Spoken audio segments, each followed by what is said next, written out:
A child burned, civilians wounded, Saudi Arabia back in the firing line. Riyadh blames the Houthis for the latest attack and says Iran-backed groups could be preparing simultaneous strikes from the north and south. After months of regional war, is Saudi Arabia about to be dragged directly into it?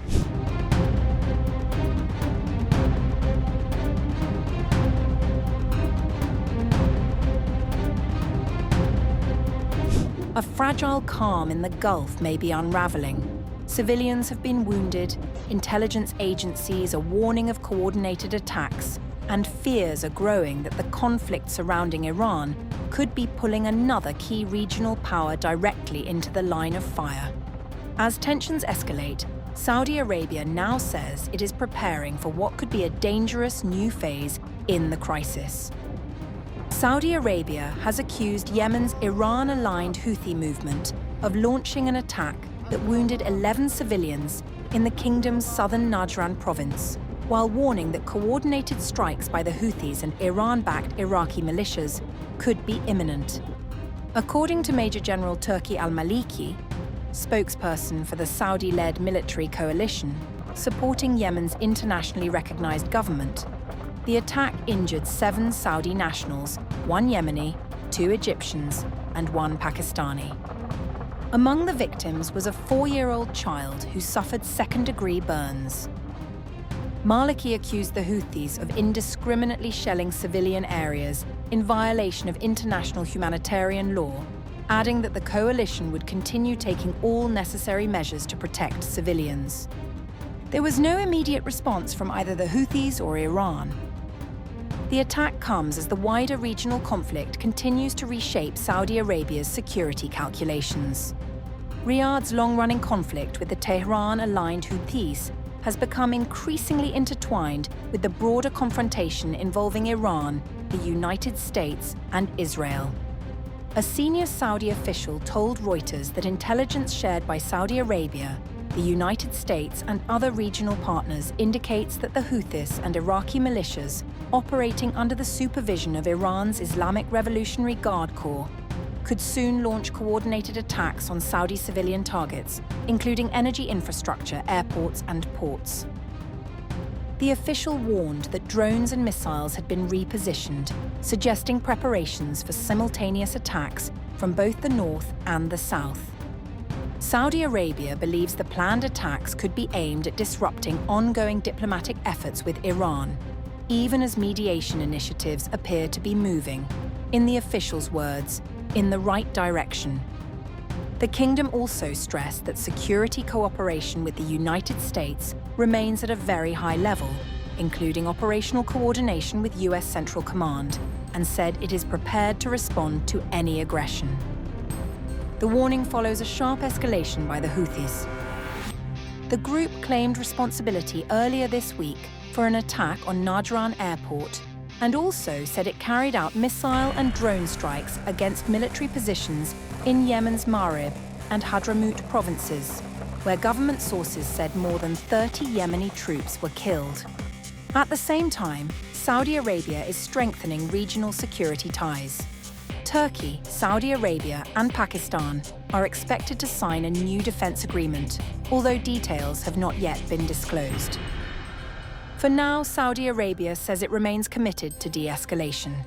But with civilians already wounded, intelligence warning of further attacks, and regional alliances hardening, fears are growing that the conflict could expand well beyond Yemen's borders.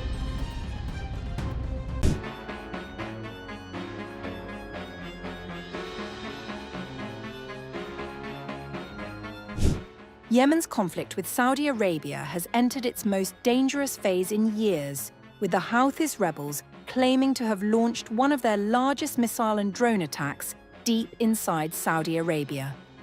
Nasruddin Amer, chairman of Yemen's Saba News Agency and deputy head of Ansar Allah's media authority, said the overnight assault was far more extensive than previous operations.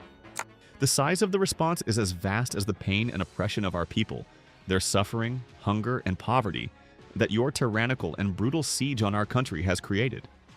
The pain of our people is immense, so bear the agony and expect what is even greater.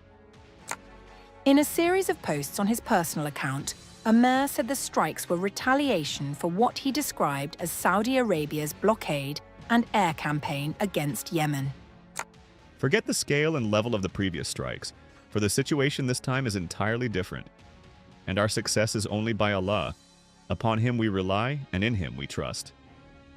The latest escalation comes just days after the group announced a naval blockade against Saudi shipping, raising fears that the conflict is expanding from the Red Sea into the heart of the Gulf's energy infrastructure. Pro-Iranian outlets, including Al Mayadeen and Iran's state broadcaster IRIB, reported that missiles and drones targeted an Aramco facility in Jizan, as well as Yanbu, Dahran, Khamis Mushayit Air Base, and areas near an airport. These claims have not been independently verified, and Saudi authorities have not confirmed the attacks. However, NASA's firm's satellite system detected a fire hotspot at the Aramco facility in Jizan, though it did not determine the cause. IRIB footage shows smoke continuing to rise over Saudi Arabia's Jizan industrial area hours after the reported strikes, with Iranian media claiming the Saudi Aramco refinery was hit in retaliation for Saudi airstrikes on Yemen's Hodeidah port. According to the reports, at least 5 missiles were fired toward Aramco's marine terminal, with images circulating online claiming Jazan industrial city was on fire. The latest barrage came only hours after Saudi airstrikes on Yemen's Hodeidah province and Kamaran Island, which Ansar Allah condemned as a dangerous escalation and part of what it described as collective punishment against Yemen.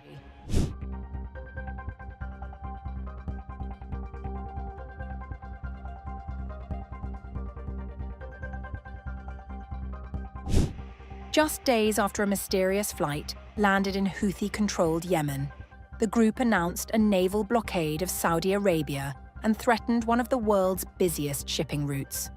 Now, fresh reports suggest that the aircraft may not have been carrying only civilians.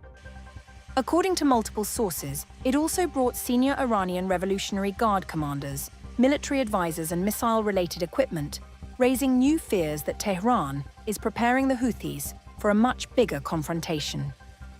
4 sources familiar with the matter, including 2 Iranian sources, Yemen's information minister and a regional security analyst, told Reuters that Iran flew members of the Islamic Revolutionary Guard Corps along with missile and drone-related equipment into Yemen on July 13th.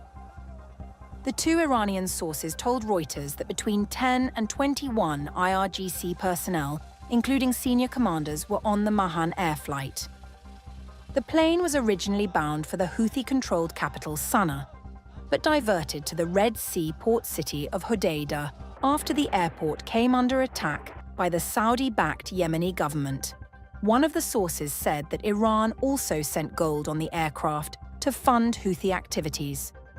The IRGC commanders travelled there to support Houthi operations and provide training on new missile systems. Iran's foreign ministry has not commented on the allegations. Meanwhile, Houthi media official Abdel Rahman al-Ahnomi, who said he was on the flight, dismissed the allegations as lies and fabrications, insisting that everyone on board was a civilian. The Houthis have also consistently denied acting as an Iranian proxy, maintaining that they produce their own weapons. Yemen's information minister Moammar al-Iryani told Reuters that intelligence indicated the IRGC personnel had been sent to strengthen the Houthis' military capabilities and prepare them to threaten international shipping through the Red Sea and the Bab al-Mandab Strait.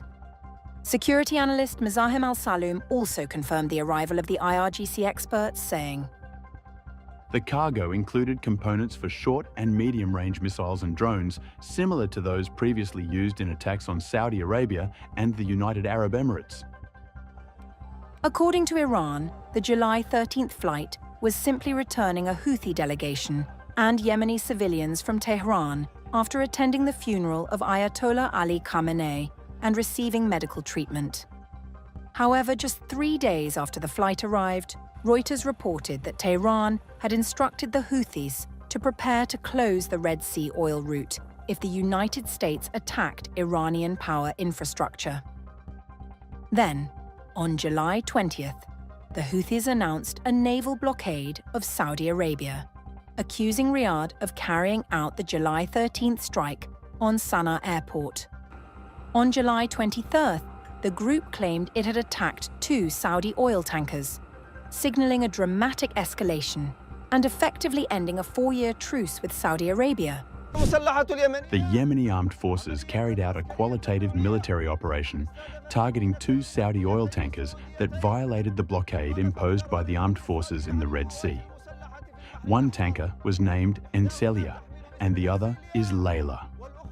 And the operation was carried out by a number of ballistic and cruise missiles as well as drones. The strikes were precise thanks to Allah's grace and assistance and resulted in a large fire broke out on both vessels. Meanwhile, US President Donald Trump said on July 23rd he would hold Iran accountable for any attacks by Yemen's Houthi militants. A year ago, the United States of America attacked, very powerfully, the Houthis for their interference with commerce and trade by shooting at ships. Since that time, and during our conflict with Iran, they have acted very responsibly. Unfortunately, now they are starting up again, shooting at 2 Saudi Arabian ships last night. Please let this truth serve to represent that if they do this again, the US will hold Iran responsible, in that the Houthis are a surrogate and/or proxy of Iran, and major military punishment will be inflicted upon Iran and, of course, the Houthis themselves, who I am very disappointed with in that they have, until now, acted very professionally and smart. Whether the July 13th flight was a routine civilian mission or a covert military deployment remains disputed, but the sequence of events is difficult to ignore. As the Red Sea once again becomes a focal point of regional confrontation, the alleged movement of Iranian personnel and military equipment is likely to face even greater international scrutiny.